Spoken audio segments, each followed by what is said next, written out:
This, of course, came as a huge shock, and William and I have been doing everything we can to process and manage this privately for the sake of our young family. The heartbreaking truth from the Princess of Wales. Everyone facing this disease, you are not alone. What a great woman to be able to sit and do that. The Middleton women are strong. Coming up on 60 Minutes. Kate's asked for privacy. Will she get it? Hopefully this will put an end to it. The world reacts It's our monarchy, it's our royal family. We are protective. to Kate's devastating news. Get better, get strong, and make a triumphant return. Next. Devastating, frightening, overwhelming. For anyone, a diagnosis of cancer is tough to comprehend, but it's even more so when you're one of the most recognised people on the planet. In little more than 36 hours, though, Catherine, Princess of Wales, has shown what a courageous woman she is. She's also, inadvertently, taught the world a valuable lesson, that gossip and rumour are more often than not the furthest things from the truth. After 3 months of swirling questions and endless speculation came the brutal truth. The Princess of Wales, the shining star of the royal family, has cancer. For everyone facing this disease, in whatever form, please do not lose faith or hope. You are not alone. Kate's message was such a bombshell. Were you as taken aback as the rest of us? I was shocked. I mean, we knew something was coming. We knew there was going to be a big announcement. I never, ever thought it would be anything like that. Ingrid Seward is a leading royal expert and biographer and editor-in-chief of Majesty magazine. Still reeling from the simple explanation none of us wanted to hear. She was so raw as well. Have you ever seen her like that? No, I never have seen her like that.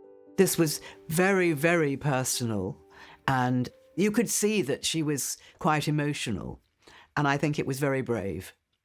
This, of course, came as a huge shock, and William and I have been doing everything we can to process and manage this privately for the sake of our young family. It was an appeal by Kate, straight from the heart, to give her and her family a break. Is this a line in the sand moment for Kate? Was that the Princess of Wales saying, I've had it up to my neck with all this stuff?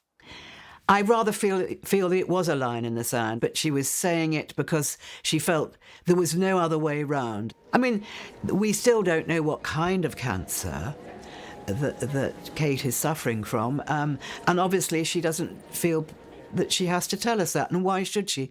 There's not going to be any more bulletins. There's not going to be a bulletin from Kensington Palace telling us how she's getting on. There won't be bulletins talking about her chemo. This is it, I very much feel.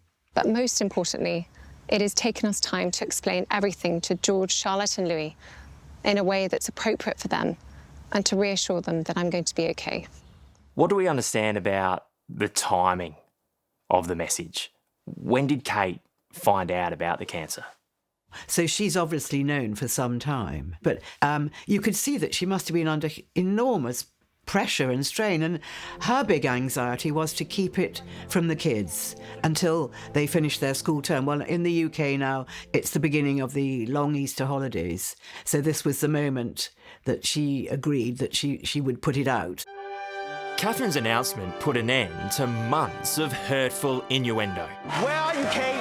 If you're going to Photoshop it, Photoshop your ring on. Mounting concern for Kate since she went into the hospital. A firestorm of conspiracy that was still raging at the beginning of this week, with the first sighting of the Princess of Wales since Christmas. It's grainy. It looks like a Bigfoot sighting. Yes, Long-awaited evidence that she was alive and well did nothing to rein in the doubters. It's very clear that the profile is not Kate, and if she really did have that abdominal surgery, why is she carrying that big, heavy bag? Yeah. So at the same time she's dealing with all these Kate-spiracies, all this storm around her, deep down she's a mother worried about how she's going to tell her kids that she's got cancer. Exactly, and she emphasised how difficult that was. And it will hopefully teach the trolls on social media a lesson that that maybe they'll take to heart and will stop, making up things and making dreadful stories about people that they know nothing about. Hysteria whipped up by the photoshopping fiasco that saw a doctored image of Kate and the kids released to the public, a move that author and PR guru Mark Bukowski views as an unforgivable mistake.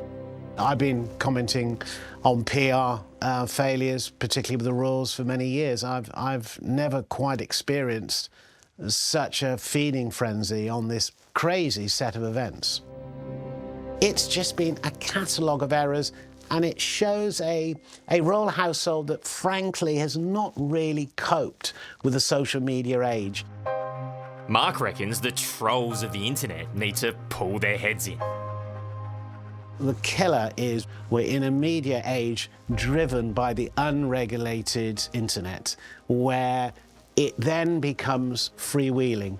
What next? How ill? What's wrong? When is she going back? Everybody wants the next stage of the story. Was Kate's photoshopping fail the moment she just lost trust? That just was idiotic. It was crazy. Because if you can't offer up a proper photo, a real photo, authenticity is all in this day and age, then you've made one of the biggest errors. You've actually fed the conspiracy theory monsters. You've given the fuel to drive this super tanker across your reputation. What we now know is that Kate was taking the fall for the photo in the midst of grappling with a cancer diagnosis that she's determined to overcome. Shouldn't someone in the palace at that point, though, go, no, hang on, you're dealing with cancer. We'll wear this one. Well, maybe the palace didn't know she was dealing with cancer. I mean, not everyone in the palace knows exactly what's going on, which is something I've learnt over the years. They deal with their public life. They don't deal with their private life. This is probably another reason why Kate felt that she had to do this herself. We hope that you'll understand that as a family, we now need some time, space, and privacy while I complete my treatment. My work has always brought me a deep sense of joy, and I look forward to being back when I'm able. But for now, I must focus on making a full recovery. The royal family's been in the news for all the wrong reasons over the past few months. Has Kate, in all of 2 minutes, just clawed it back for her family? Absolutely. Kate has clawed it all back because, people love her. And they were worried about her. It was not everything that was said about her was unkind. People were genuinely concerned, where is she? And I think that now there's a huge groundswell of sympathy for her, even bigger than there was before. And she nailed it. Hello, I'm Adam Hegarty. Thanks for watching 60 Minutes Australia. Subscribe to our channel now for brand new stories and exclusive clips every week. And don't miss out on our extra minute segments and full episodes of 60 Minutes on 9now.com.au and the 9Now app.